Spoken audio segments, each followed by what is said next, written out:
Good morning, students.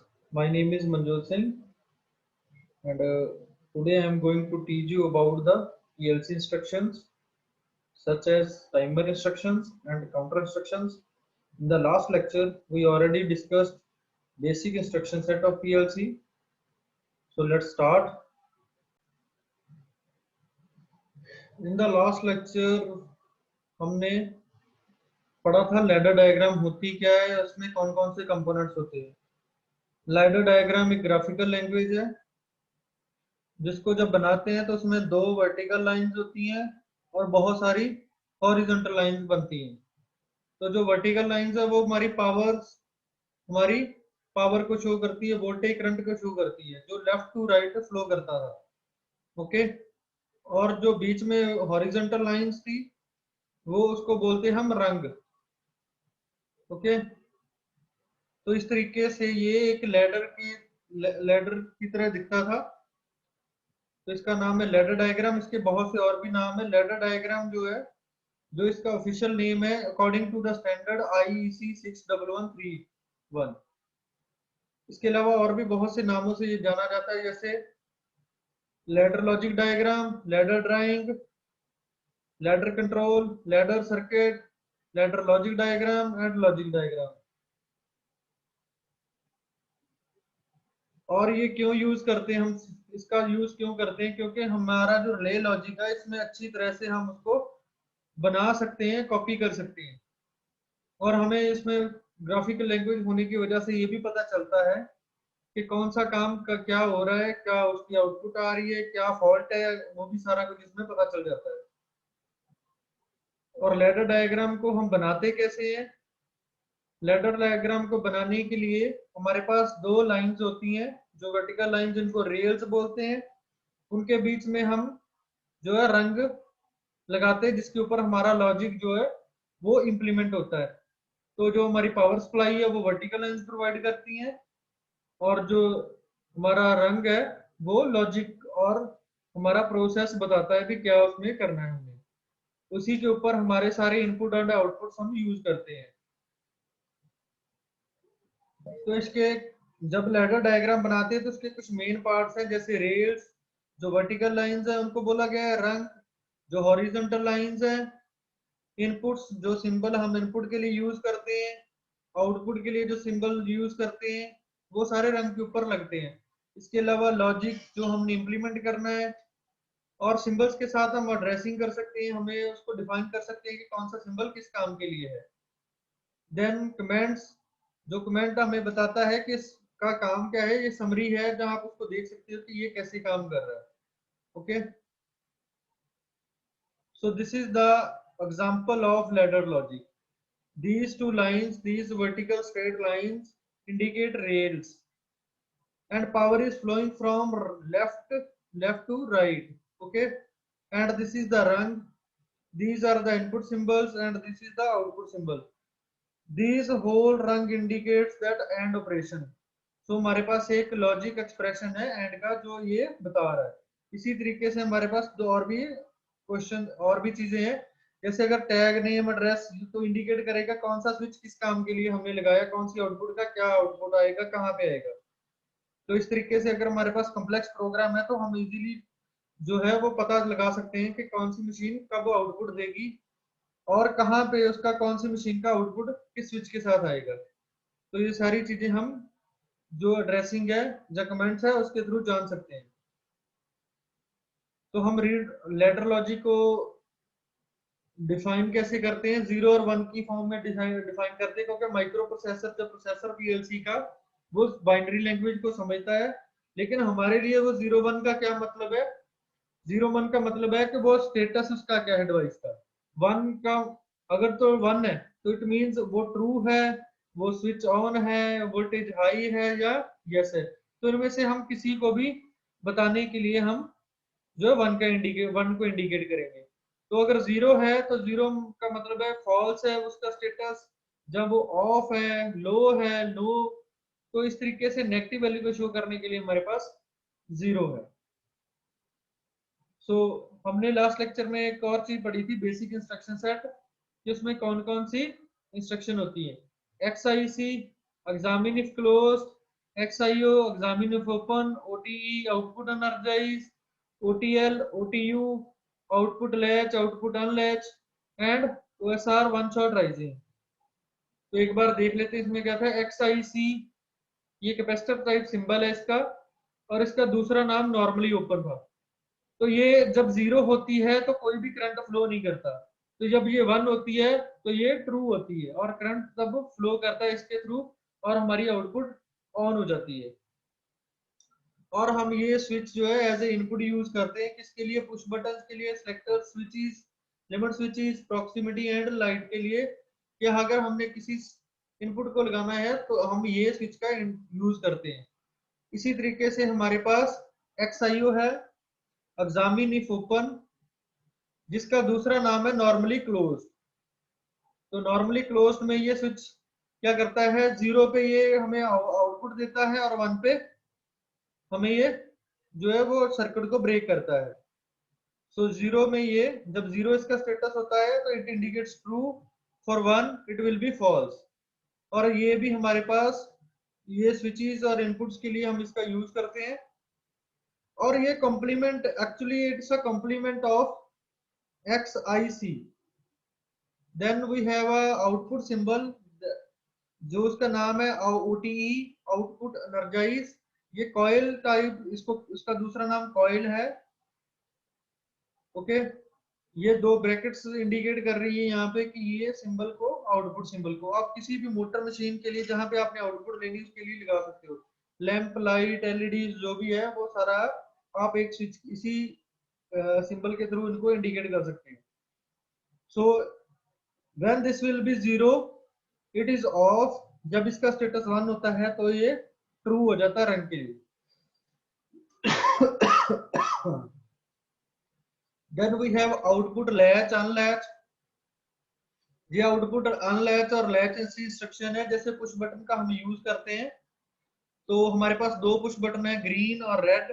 तो actually normal life में हमारा जो ग्रीन बटन है वो किसी भी चीज को ऑन करने के लिए होता है और रेड बटन उसको ऑफ करने के लिए। तो इन द सेम वे हम लैच और अनलैच का यूज करते हैं। अगर हमने किसी इंस्ट्रक्शन को पर्टिकुलरली एक बार लगा दिया तो वो लैच ही रहेगी जब तक हम उसको अनलैच नहीं करेंगे। तो आउटपुट और लैच और अनलैच दोनों एक साथ ही काम करती हैं। देन हमने पढ़ा था वन शॉट राइजिंग, OSR। इस इंस्ट्रक्शन का इस्तेमाल सिर्फ एक स्कैन साइकिल के लिए होता है। जब ये ट्रू होती है तो एक स्कैन साइकिल के लिए ट्रू रहती है, उसके बाद ऑटोमेटिकली ये ऑफ हो जाती है। It is a retentive input instruction that triggers an event to occur only one time। ये एक बार ही ऑन होती है। The OSR instruction when event must start based on change of state of the rung from false to true। तो जब state change होगी इसकी 0 से 1 हो जाएगी जब ये एक्टिवेट होगी तो। और ये सिर्फ एक स्कैन साइकिल के लिए ही ट्रू रहती है, ये भी ध्यान में रखना। तो आज अपना नया टॉपिक शुरू करते हैं जिसका नाम है टाइमर इंस्ट्रक्शन सेट। तो टाइमर इंस्ट्रक्शन सेट के अंदर हमारे पास 3 इंस्ट्रक्शंस है, timer on delay, timer of delay and retentive timer. Timer on delay जैसा कि आप नाम से ही जान सकते हो कि जो हमारा ये टाइमर है ये ऑन प्रोसेस को डिले करता है। ये डिले कैसे करता है कि जब आप इसको लगाते हो तो अगर आपने डिवाइस को ऑन करना है, स्विच ऑन करना है, तो स्विच ऑन करने के बाद आपकी आउटपुट कब ऑन होगी, वो टाइमर ऑन का जो टाइमर है वो ट्रू बताएगा। जब तक वो टाइमर पूरा नहीं हो जाता आपकी डिवाइस जो ऑन नहीं होगी। ओके, स्विच ऑन करने के बाद टाइमर ऑन हो जाएगा जब इसका जो वैल्यू हमने सेट की उस वैल्यू के बाद ही आउटपुट जो है वो ट्रू होगी। इसमें हम हमारे पास 3 आउटपुट्स आती है एक्चुअली। एक EN है, एक DN है और एक TT है। DN का मतलब है डन। जब ये टाइमर पूरा हो जाए, आप इसको 3 तरीके से लगा सकते हो। तो डन का मतलब है कि जब इसका जो वैल्यू है, जैसे यहाँ पे प्रीसेट में 100 लिखा है, तो जब ये 100 पूरा हो गया, ये टाइम पूरा हो गया 100 सेकेंड्स या मिली सेकेंड्स, तो उसके बाद ही ये जो है ये हमारी आउटपुट आएगी। दूसरा है ईएन। ईएन का मतलब है अनेबल। जब तक ये काउंटिंग करेगा तब तक हमारी आउटपुट आएगी। TT timer timing, this is when timer is timing. जब वही बात होगी, जब तक ये काउंट कर रहा है उसके लिए हम टीटी का इस्तेमाल कर सकते हैं। तो हम तीन तरीके से इसको लगा सकते हैं, ईएन के साथ भी, डीएन के साथ भी, और टीटी टाइमर टाइमिंग के साथ भी इसको यूज कर सकते हैं। और इसमें अगर आप इंस्ट्रक्शन देखो तो सबसे पहले हमारा टाइमर का नाम है टाइमर ऑन डिले, और हमारे लिए हम उसका एड्रेस कर रहे हैं, टाइमर के अंदर उसका एड्रेस है T41। तो जैसे जैसे टाइमर आप जितने ज्यादा टाइमर लगाओगे और यहाँ नंबरिंग चेंज होती रहेगी, 1 2 3 4, कोई सा भी आप नंबर ले सकते हो। टाइम बेस, टाइम बेस में आपके पास तीन वैल्यूज हैं जो आप सिलेक्ट कर सकते हो, क्या आप सेकंड्स में लेना चाहते हो, मिली सेकंड्स में, या माइक्रो सेकंड्स में। तो ये वैल्यू आप यहाँ पे सिलेक्ट कर पाओगे। प्रीसेट, जहां तक इसने टाइम, जितने टाइम के बाद आपने डिवाइस को ऑन कराना है वो यहाँ पे आप इंडिकेट करोगे। और अकमुलेटर, जहां अकमुलेटेड वैल्यू, इसका मतलब है कि ये हमारी वैल्यू को शो करेगा जब ये काउंटिंग स्टार्ट करेगा, तो हमें यहाँ पे वैल्यू चेंज होती हुई मिलेगी। अगर यहाँ पे हमारे पास अभी प्रीसेट में 100 है, तो it start counting from 0 till 100। Okay, definition क्या है इसकी, it count time based intervals when instruction is true. तो जब ये ऑन होगी तो ये टाइम को काउंट करेगा। The on delay instruction begins to count time based intervals when rung condition becomes true. तो जब इसका जो रंग कंडीशन है वो ट्रू होगा, at the time it starts counting. As long as run condition remain true, the timer adjusts its accumulated value. जब तक हमारा जो रंग है उसका कंडीशन ट्रू रहेगा, ये वैल्यूज को, accumulated वैल्यूज को चेंज करता रहेगा। Each accumulated value, each valuation until it reaches the preset value. कब तक? जब तक वो preset की वैल्यू तक नहीं पहुंच जाता। The accumulated value is reset where run condition go false and regardless of whether the timer has timed out. अगर हमारा रंग कंडीशन किसी भी केस में अगर फॉल्स हो गया तो ये साथ में ही बंद हो जाएगा, चाहे टाइम पूरा हुआ हो चाहे ना। तो ये दोबारा से रीसेट हो गया, दोबारा से ट्रू होने के बाद 0 से शुरू हो जाएगा। तो इसमें ये वैल्यू स्टोर करके नहीं रखता। अगर एक बार ये कंडीशन हमारी ये ट्रू होती है तो हम इसका जो इस्तेमाल है वो, ये मैं आपको एक बना के बता रहा हूं यहाँ पे। तो आप इनपुट सिंबल यहाँ पे लगाओगे, ये हमारा एक्स IC सिंबल है, और यहाँ पे आपका जो टाइमर है वो लगेगा।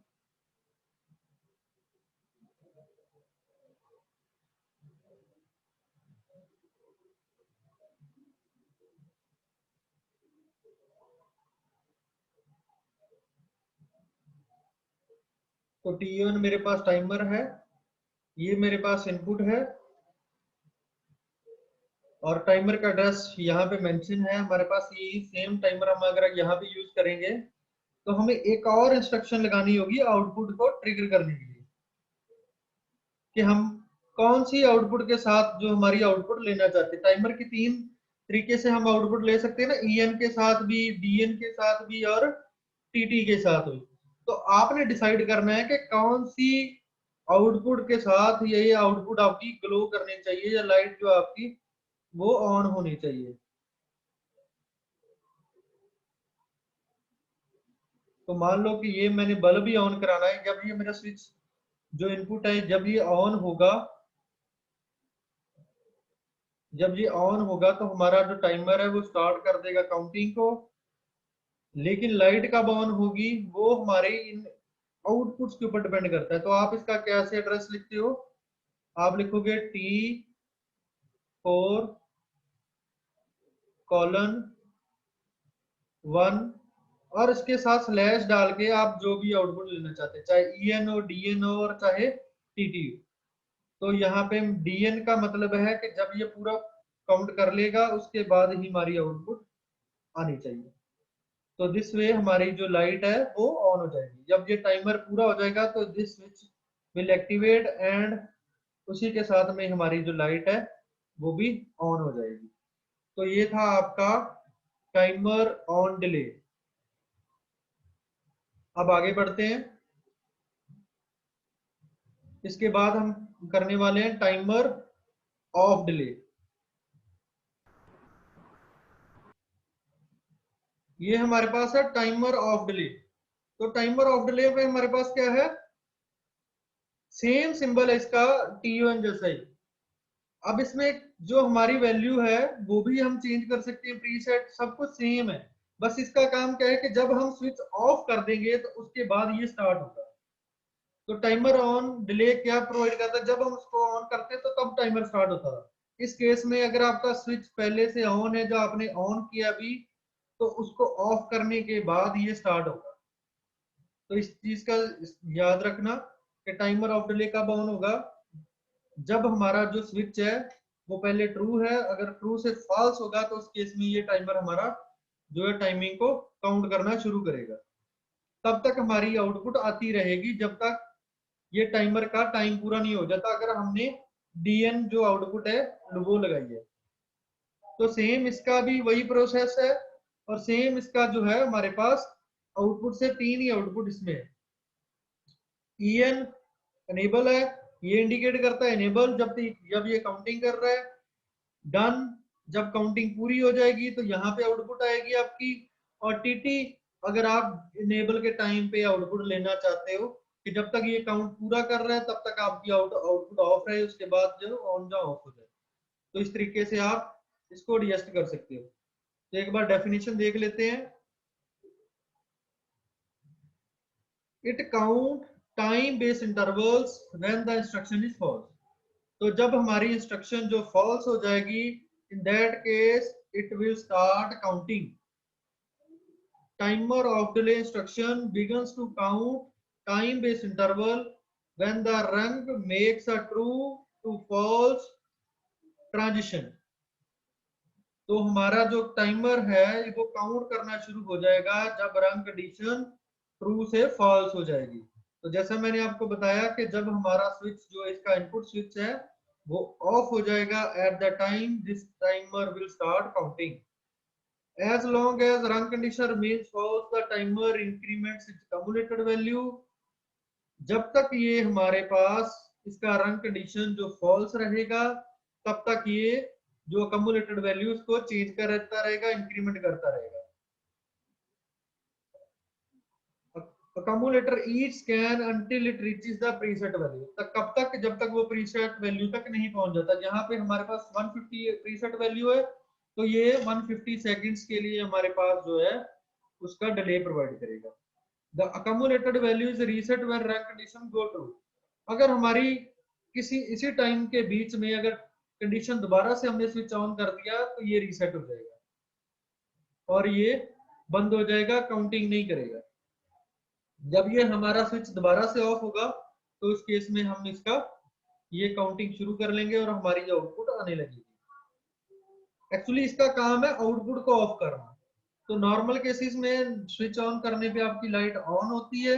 अगर आपने उसको डिले को ऑफ के साथ डिले लगाना है कि हमने एक बार स्विच ऑफ कर दिया तो उसके बाद कब इसको जो आउटपुट ऑफ हो, स्विच ऑफ करने के कितने टाइम के बाद हमारा जो लाइट है, जो हमारा मोटर है, वो कब बंद होना चाहिए, तो हम इसका इस्तेमाल करेंगे टाइमर ऑफ डिले का। तो इस चीज का ध्यान रखिएगा कि इस केस में भी हमारा सेम तरीके का डायग्राम बनेगा, सेम तरीके से हम इसकी एड्रेसिंग करेंगे।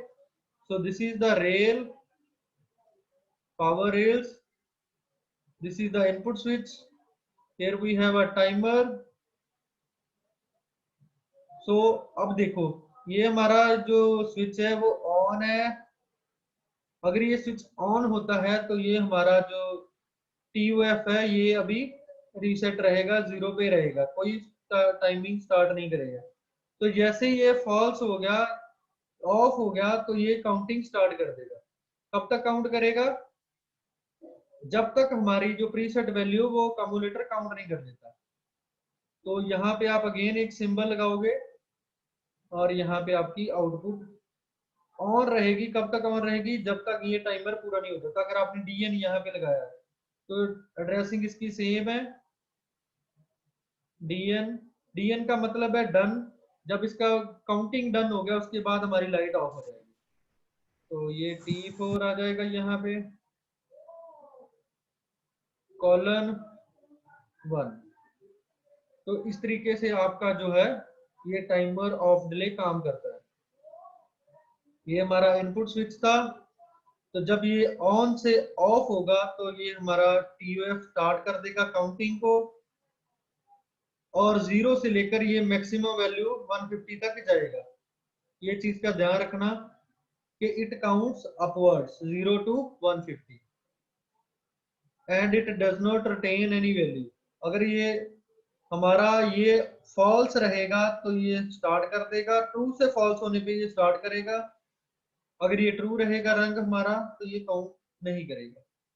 और हमारा आउटपुट किस पे निर्भर करेगा? जो भी हम आउटपुट इनके अकॉर्डिंगली लेते हैं। आप डीएन ले सकते हो टाइमर के खत्म होने के बाद आउटपुट को ऑफ करने के लिए, टीटी ले सकते हो या ईएन ले सकते हो जब आपका टाइमर जो काउंट कर रहा है उस टाइम के लिए। तो आगे बढ़ते हैं, हमारे पास जो लास्ट टाइमर है वो है रिटेंटिव टाइमर ऑन।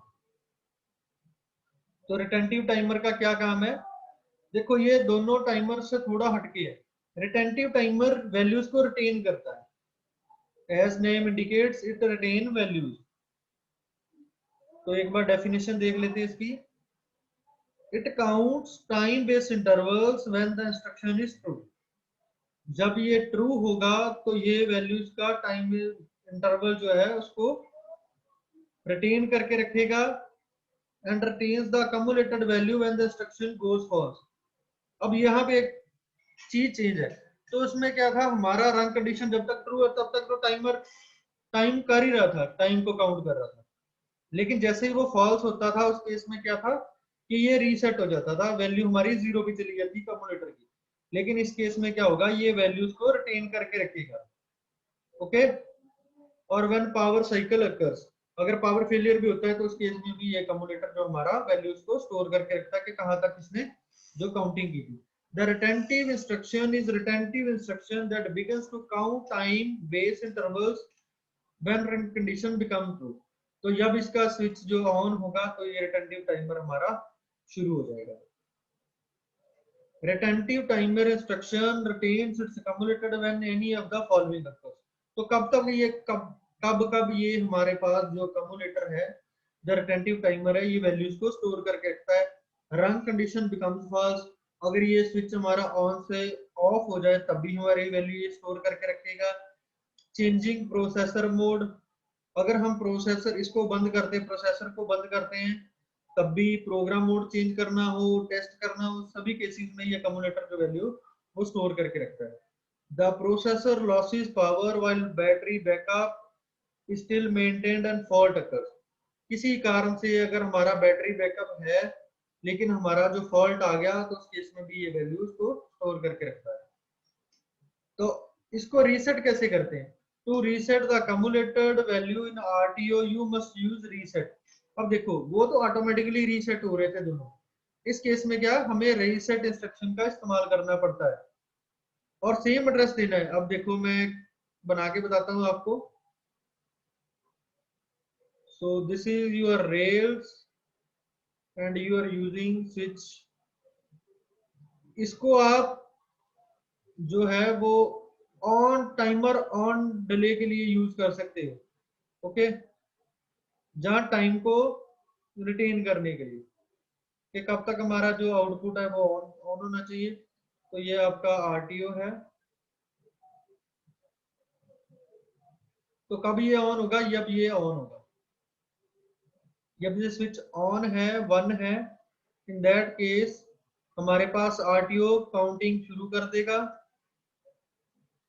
और अगर आपने इसको रीसेट करना है तो आप रीसेट इंस्ट्रक्शन का यूज करोगे। तो रीसेट को आप ऐसे लिखते हो, ब्रैकेट्स के बीच में छोटा सा रीसेट लिखा होता है, कॉइल सिंबल, और इसका एड्रेस है वो आप T4 सिंपल ऐसे दे दोगे। तो जब ये इसके पास आउटपुट आएगी तो it will reset the timer instruction. Okay, तो कब इसको ऑफ करना है वो रीसेट इंस्ट्रक्शन के ऊपर निर्भर करता है कि हम उसको कैसे ट्रिगर कराते हैं। तो वैसे ही हमारा इसका आउटपुट ले सकते हैं। ई एन डी एन कब रीसेट कराना है, तो आप नॉर्मली जब इसका टाइम पूरा हो जाए तो इसको डन के थ्रू रीसेट करा सकते हो। बाकी आपको पता है कि T4 यहाँ पे लगाना है, T4 कॉलन 3/DN। तो हमारा जो रीसेट है टाइमर पूरा होने पे जब ये 100 हो जाएगा तो ये रीसेट हो जाएगा। तो आज हमने टाइमर के बारे में पढ़ा कि कैसे हम टाइमर्स को यूज कर सकते हैं। हमारे पास 3 टाइमर्स हैं, TON, TOF and RTO। TON TOF जो है वो वैल्यूज को रिटेन करके नहीं रखते, वो रीसेट हो जाते हैं जब कंडीशन रंग की ट्रू से फॉल्स या फॉल्स पे ट्रू होती है। और जो रिटेंटिव टाइमर है वो वैल्यूज को रिटेन करने के लिए हम यूज करते हैं। T1 का काम था डिले प्रोवाइड करना ऑन करने के लिए, TOF का काम था ऑफ डिले प्रोवाइड करना ऑफ करने के लिए। तो आज के लिए इतना ही काफी है। तो नेक्स्ट लेक्चर में हम काउंटर्स के बारे में पढ़ेंगे। अगर आपका कोई भी क्वेश्चन है तो आप पूछ सकते हो। Thank you very much.